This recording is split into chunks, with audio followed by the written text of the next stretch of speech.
Hello traders, good morning.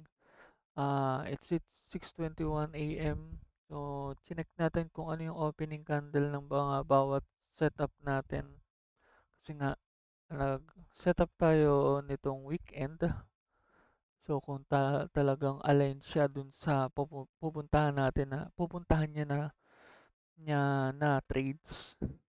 So, kaya update ko lang kung ano yung mga dapat nating i-update kung ano yung mga setups. So sa napansin ko dito naman sa DXY wala naman nagbago. No, as is pa din yung analysis ko na pwede siyang umakyat pa. Aakyat pa siya, akyat pa siya dito or pwedeng bumagsak na rin. No? So let's see. Pero hindi siya aligned dun sa setup na gusto ko sa Euro tsaka sa GBP. So sa gold kasi wala pa akong setup. No? So check natin si Euro. So dito, so, anong nangyari nga sa setup ko kahapon o nung Saturday. Nung Saturday nag-setup ko. So, nakakita tayo dito kasi ng mga breakouts, then stop hunt, tapos na-filled yung mga BB natin. No, so, anong nangyayari? Nagkaroon na siya ng breakout dito, nagkaroon siya ng breakout dito. So, confirming na pwede siya magkaroon ng ah, bullish sentiment. No? So, dito ngayon, nagkaroon ng downside dito sa area na to which is normal pullback, no? So nag-set up ako dito ng long. Ayan, mga setup ko tong mga to, pero dahil Saturday ko siya sinet up, so hindi ko siya na pasukan. I mean, syempre close ang market kaya hindi ko siya na input lahat. So dito ang nangyayari, yung bagsak nito, which is andito naman yung BB natin or yung 0.5. So ito sana yung trade ko ng long and short. Kaso yung ang naging opening niya is naandito sa area na to. No, so wala tayong magagawa diyan. Ayun yung nangyari. No, so kailangan natin siyang baguhin. So kaya ako napa-update dito para makita natin yung mga panibagong setups. So dito ngayon ito yung isa lang factor na nakikita ko sa kanya. So kung ito is talagang magko-continue na talaga pataas. Wait lang ha, tanggalin muna natin 'to.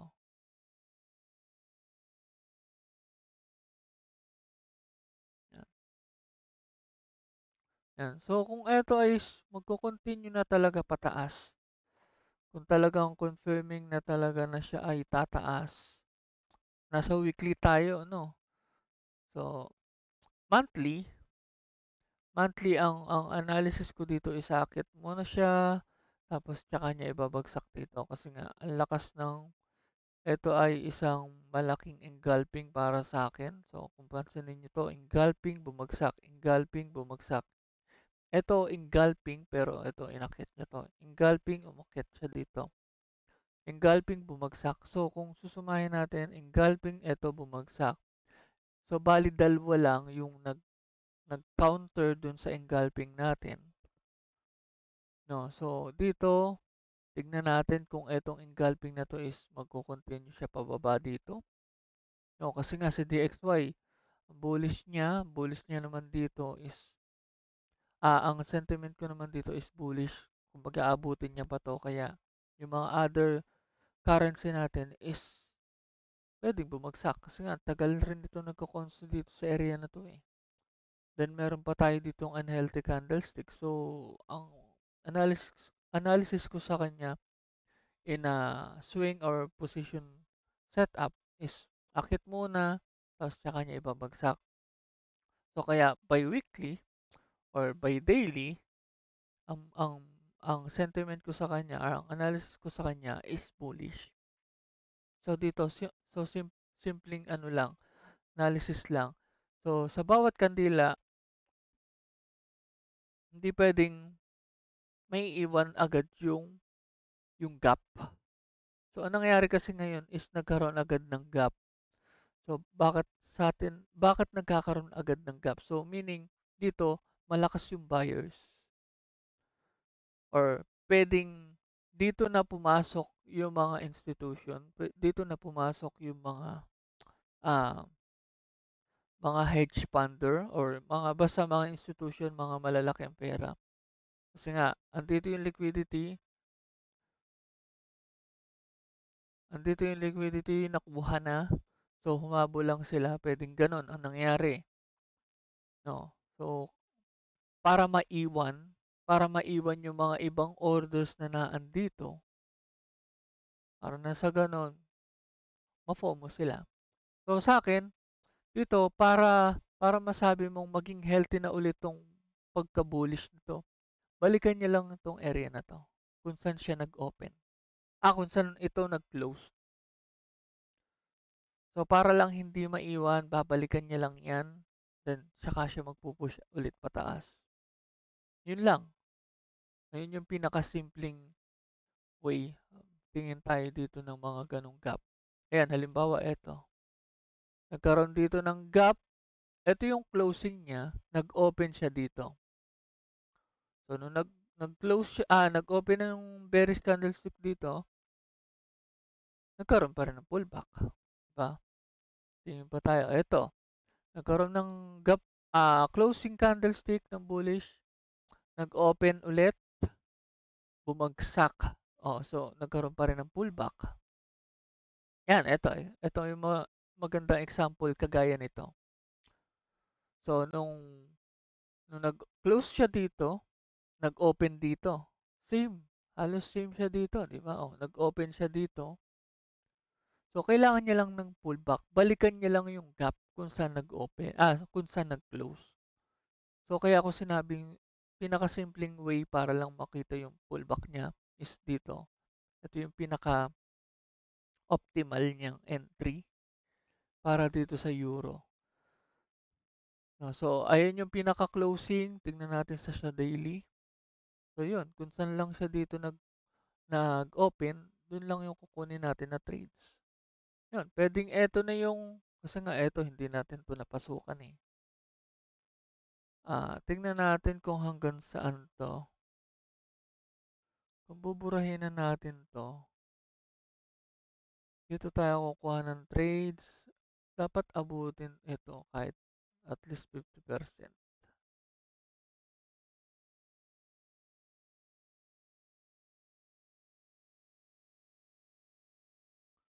Kung si weekly, eto ba aabutin at least 50% to?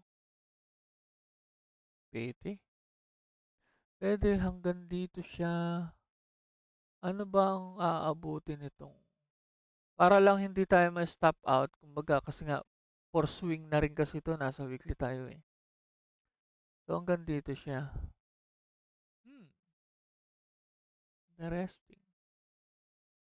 So kung dito siya aabot, ito yung pinaka last option natin ng long.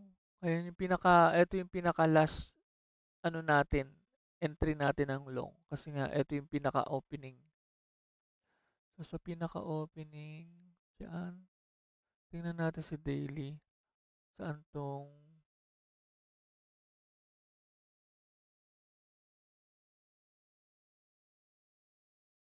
so dito, so malayo na siya dyan. Ayun, nakakita ko na siguro itong area na to. Inabot naman to. Pero sa smaller time frame, meron siya, for sure. Yan. Wait lang, burahin na natin itong mga setup na to. Para hindi tayo malito. Yan. Ito. Yun. So either kung lalalim pa siya, no, in a weekly, pwede siyang umabot hanggang dito. Yan. So pwede, isagad natin siya dito sa pinaka-opening nung weekly candlestick natin. Ayan, weekly candlestick natin na opening. Yan tayo magkakaroon ng stop. Then, pwedeng dito. So, bakit siguro dito? No. So, dito kasi nagkaroon ng start din. Kumbaga, second batch ng pagka-bullish niya. Nung umakyat, nagkaroon siya dito ng breakout. No, nagkaroon siya dito ng breakout. Then, ang nangyari, nag-pullback lang siya, pero hindi niya na nabalikan tong area na to. Which is, pagpunta natin sa 4 hours sa daily, unhealthy na rin siya dito. Unhealthy na siya dito. So, pwedeng ayun yung explanation ko dun. Also, meron tayo dito liquidity or stop hunt. Ayun yung pwede niyang i-stop hunt, yung area na yan. Yan. So, ito yung pinaka-optimal, pinakasagad natin na entry para dito sa long. Purahin na natin to. To. Para walang masyadong naka-drawing. Yan. So, short natin. So, hindi pa natin masisigurado kung makakakuha tayo ng short, no? Pero, one thing din na masasabi kong magtutuloy yung pagka-bullish is magkaroon tayo ng breakout din dito. Yan. Kailangan muna natin makakita pa ng breakout or either pwedeng hindi naman, balikan niya na to, tsaka siya tumuloy pataas. Kasi nga, first week of the month, pwedeng ang sentiment natin sa first week of the month, halimbawa, ito yung sa October, ayun sa October, so, tama ba? Ito ba yung sa October natin? Bearish ako nga yun sa October. Halimbawa, ito yung sa October, so, yung November natin, saan ba nag-open? Wait lang. Ayan. O, so, nag-open siya dito. Nag-close. Then, yung opening niya, eto. So, either pwedeng magkaroon muna tayo ng weak fill, kung tawagin. Kasi nga, kung eto ay isang confirmation ng pagka-bearish sentiment natin, kailangan mauna yung week. No, so, kung bearish, yung monthly, so, mauuna muna yung week. So, kung yung week na yan, hindi natin mapapansin na week, no, sa monthly. Pero, sa weekly, o sa daily, makikita natin yan na umaakyat. Makikita natin yan na umaakyat. Na akala natin bullish na. Diba? Pero, hindi natin namamalayan, sa weekly pala, sa monthly pala, is pullback lang siya.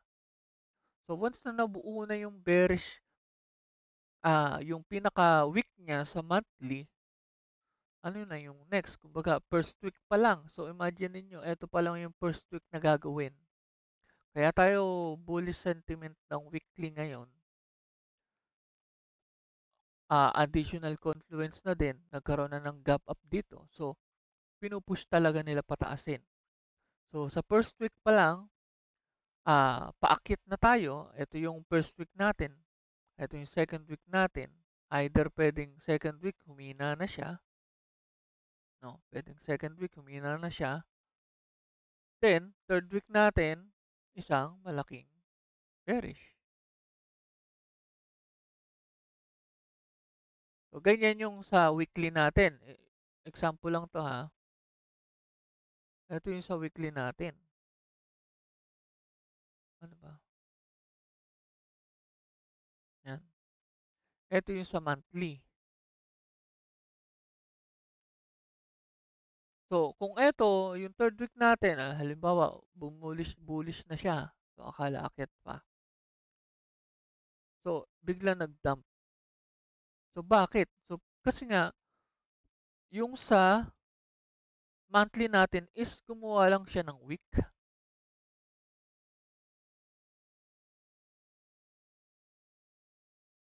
gets? Gumawa lang siya ng week dito sa area na 'to. So, etong first week natin na 'to ng November, eto siya. So, kaya ang bias natin dito, eto wala pa akong pang-short dito. Bias ko talaga ngayon ng week is bullish. So, kaya kukuha tayo ng setup dito. So, pwede na natin burahin 'to. Burahin muna natin yung mga yan. Though, wait lang. Hanggang saan ba 'to? Pwede? Ay, hindi. Kasi nga, titingin tayo dito ng breakout eh. Kasi nga, ang iniisip ko dito, mga week lang siya. Tapos babalik ulit pababa. Kasi nasa daily naman tayo. Konting pakita lang niya sa atin yung konting breakouts. Kahit nasa lower time frame, at least 30 minutes, 2 hours, ganyan. Then, tsaka niya balikan to. Ay, siguro, mag-play out to mga Wednesday. Yan, mga ganyan. So, tingnan na lang natin tong setup ng short kung saan tayo makakuha ng short yan. Pero, pinaka ah, swing natin is long. So, yung pinaka-TP naman, tignan natin kung hanggang saan tayo pwede mag-TP dito. No?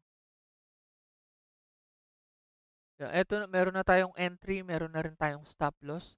And then, pwede rin naman kayo dito na ah, mag kumuha ng malaking stop loss or hanggang dito lang sa area na to kasi nga ito yung isa nating optimal na entry based sa weekly. No, ito yung pinakasagad lang. So kung gusto niyo mas safer, pwedeng diyan.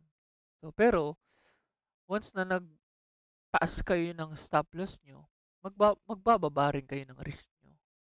So ganun lang din siya. Para lang hindi masyadong mabigat o masakit yung if ever man na ma-stop out, okay lang, hindi masyadong masakit. So, yung pinaka-TP natin, optimal, eto hindi pa to official, pero magbe-base lang muna tayo sa at least 0.5 or 0.6 niya. 0.618, sorry. Yan. So, pero pwede pa siyang sumagat dyan. So, in-explain ko lang sa inyo din yung, kung bakit tayo possible na mag-bullish ngayong week na to. No? So, magbe-base lang tayo dito sa mga gap up ngayong araw na to. Pwedeng the next week. The next day is mag-pullback rin siya dito sa area na yan. So, yan lang muna yung sa Euro. Sa GBP, ganun din, nagkaroon din ng gap up. Ito, wala rin naman to. Hindi ko rin naman to napasukan kasi nga, hindi tayo nakapag-entry. Pagbukas pa lang natin ng chart is, ano tawag dito, opening gap na agad. So, wala rin naman siya. So, kasi nga dito sa, anong tawag dito, sa GBP na to, na-expect ko na talaga na etong binagsak niya dito sa area na to is yung last bearish niya na move. Kasi nga, itsura liquidity niya, ito yung pinaka unang pump niya. So kaya, ang akala ko is meron pang ibabagsak. Kasi nga nagkaroon tayo dito natapos tayo dito sa bearish na to. Akala ko magpo-pullback pa siya hanggang dito. Eto, kukuha pa siya ng isa pang liquidity. No? Yan. Yan. Kala ko mag-o-open dito, tapos babagsak. Yan. Example natin. Halimbawa, ito yung last week. Yan. Ayan, yung last week na kandila. Ang expect ko sa kanya kasi, babagsak muna ulit, kukuha ng liquidity dito, or ng stop hunt, tapos tsaka siya magtutuloy pa bullish. Kaso, pwedeng mali ako kasi nga, baka naghahabol sila sa bullish sentiment. Kasi ang tagal na rin ito na bearish. Yan. Tagal na rin ito na bearish. So, nag-open na talaga siya dito para magkaroon lang ng ah, habulin. Habulin yung pagka-bullish niya this month. So, ayun, ganun din, same scenario sa euro. Bearish, engulfing. Ayan, oh, confirm bearish engulfing. Let's see kung talagang magtutuloy siya pababa. So, syempre, kukuha muna siya ng weak fill. Ano yung weak fill? Kuha muna ng pullback. So, yan, yung at least 0.5 nito, andito na talaga siya. Pwedeng dyan tayo kumuha ng entry din, ng short, pero unahin muna natin yung long. So, if ever na eto, hindi na rin talaga, siguro mga 40% na lang ang chances nito na balikan nito bago siya umakyat. Pwedeng ganun. Ang pinaka-optimal ko na trade dito is ganun din opening nitong closing ng Friday.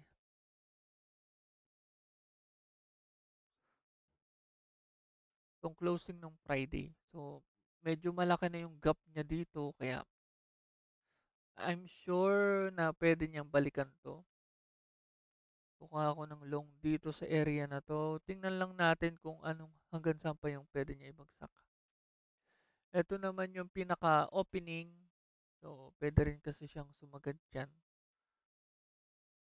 Kaya, dyan yung pinaka-last stop loss natin. Dyan tayo kukuha ng pinaka-last natin na stop loss. So, kung dito tayo magkakaroon ng entry, ito yung pinaka-last na stop loss natin. Yan, pwedeng dyan. Wait lang ha, tignan natin kung eto ba. Kasi last time,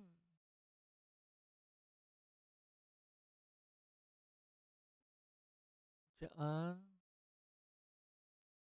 sa daily. Kung ang daily natin hanggang dito lang yung week. Posible eh. Posibleng may maiiwan na gap kasi dito eh. Bago siya tumuloy pataas. Laging i-fill niya muna ng week. Ayan o. Oh. Halimbawa, nag-gap up siya dito. I-fill muna ng week.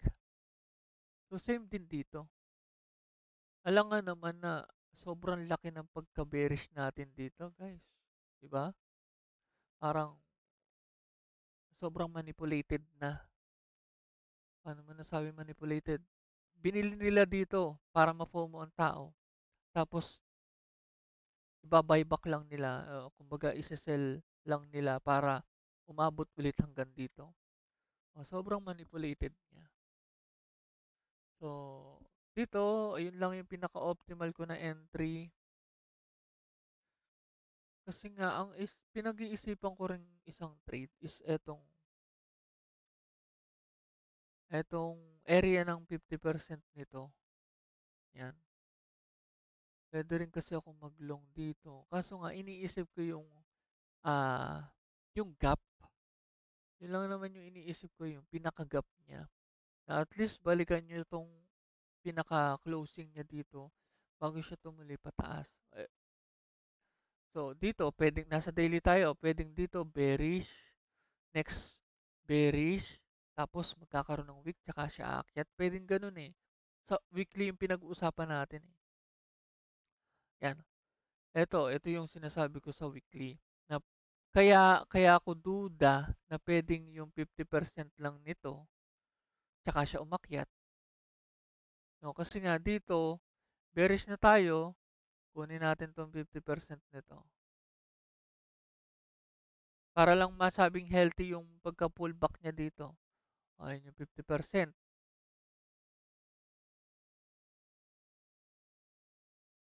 Nasaan ba yun? 4 hours tayo, diba? Yung 50% niya, eto. So, malapit siya dito sa area na to na pwedeng magtuloy pataas. Diba? Siguro, walang kasiguraduhan kung talagang hanggang saan yung pullback nito. Kasi nga, ayun yung abulin natin eh, yung pullback nito. Sasagad ba siya dito? Hanggang dito? Hanggang dito?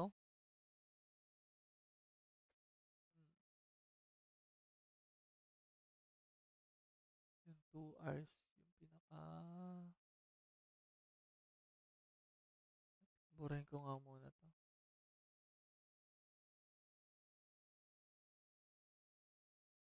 Yan, ito yung pinaka pullback niya na yung 2 hours. Kaso weekly kasi yan eh. Ano bang pwedeng mangyari sa kanya nang umabot hanggang dito? Gap up. Pero daily talaga eh. Kita natin na ano eh. Na pwede niyang pullbackan muna to. Kaya siguro as is tayo dito sa daily natin. Masyado kasing malalim ito. Siguro kung papasukan ko to, maglagay lang ako at least mga point 4, point 3 na risk. No, para lang makasabay dito sa area na to. So, gano'n naman yung ginagawa ko strategy. Kumbaga kung meron akong second thoughts or doubts na pwedeng ito yung mangyari, papasukan ko siya pero mas lesser yung risk para in case na mali siya, so hindi siya masyadong mabigat kasi nga hindi siya yung pinaka-normal na risk ko. So siguro ito muna, ito yung pinaka second thoughts natin na papasukan na trade. Pero ito yung pinaka ano talaga natin na trades. Itong area na to. Hmm, wait lang. Kasi before, meron ako dito setup. Kung aabot ba siya dito. Yan. Ito kasi yung una kong setup dito na nung nagkaroon na ng bullish dito, sabi ko, okay, itong area na to hindi pa nababalikan. So tingnan natin kung talagang possible niyang balikan siya. Ito, 'di ba? Ayan, ito nga. Ito. Malayo-layo to. Kung dito siya aabot, 'di ba? Kumbaga hindi na siya okay siya sa ano? Okay siya sa lower time frame like 4 hours kasi nga kita natin siya sa 4 hours may pwede pa siyang balikan diyan. Same na meron din dito liquidity or stop hunt. Pero in terms of weekly, medyo malalim. Imagine niyo 5 days siya, 5 days lang tapos babagsakan tapos para mag-pullback. Imagine niyo sa isang candlestick na weekly, at least doon dalawang bullish day or tatlong bullish day. Wait lang ha.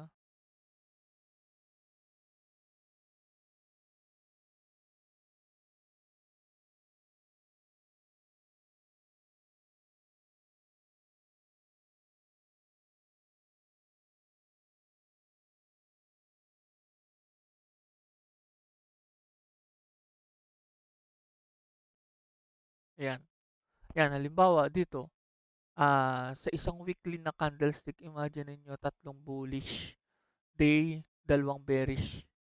Pero kung naghahabol tayo ng bullish sentiment, at least 2 days na bullish day, no, at least 2 days na bullish. At least 2 days na bearish. Kumbaga, konting pullback niya lang, bullish na talaga. Kasi nga, nag-expect ako ng bullish sentiment ng weekly eh. Then yung the next 3 days is bullish na siya. So kaya nag-aalangan ako dito. Siguro kung ma-stop out na tong tatlong to, ito na yung pinaka-last. Pero mabagal. Pwede kasing yung first week natin ngayon is mabagal na range. Nag-range lang siya. Kasi nga pinag-usapan natin dito sa weekly is forming lang ng either bullish na candlestick or pwedeng mag-range. Kasi nga sa monthly natin, nagre-range pa rin siya dito sa pagka-bullish niya. Then second week, tsaka lang lalabas yung pagka-bullish sentiment niya. Kasi nga, tingnan mo, ang tagal nitong nag, ang tagal niya dito nag-range. Kumbaga, kung gaano katagal yung range or consolidation, ganun kalakas yung ipapump niya. So, pwede tayong biglain. So, in short, dito lang muna tayo, hanggang dito muna tayo sa area na 'to, magte-take ng longs. So ito yung mga, ano natin, long term or swing na setup, 'no. So sa iba, sa US 30 wala pa, tsaka sa gold. So alanganin pa kasi tayo dito kung magso-short ulit tayo dito sa area na 'to. Nakakuha tayo dito ng short nung last trade nung nagkaroon ng news ng NFP, 'no, pero in-out din agad natin. So, yun lang muna sa ating quick update. So, thank you, thank you. Bye.